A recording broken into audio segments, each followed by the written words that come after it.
So let me tell you what changed my career. I was a popo. I went from a high po to a popo at IBM.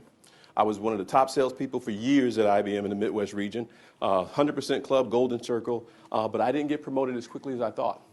And so I was full of myself and ego-driven and, went to my boss and said, either you will promote me this year or I'll promote myself.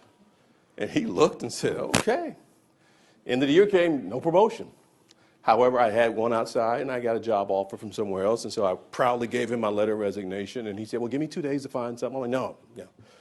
I had a guy who worked for me, older guy, Neely Harrison. He said, can I talk to you before you leave, young man? Old black guy. And Neely said, Keith, let me tell you why you weren't successful at IBM. He said, you were the best sales manager, you were the best sales team, we get all that.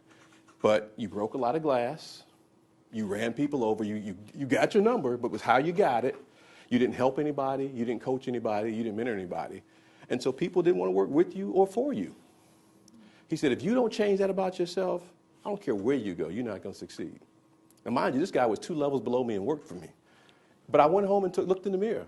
And then I did a check with my family, because if you really want to know the truth, ask your family. So I went to the wife and, babe, we've been together since 7th grade. She said, oh, hell yeah, that's you,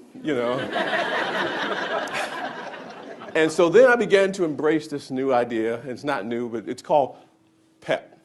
And what it means in a very nutshell is performance is 50% of what's needed to be successful in corporate America. And it's non-negotiable. You have got to be a top performer and a consistent top performer. It can't be a one-year, Milli Vanilli one-hit wonder. You've got to have performance. But after that, you need 2 other things. You need to manage your exposure and your perception. And we're going to talk about those because once I understood this, I went from a director to a VP to a senior VP to a president. I mean, literally, this was the formula that I used.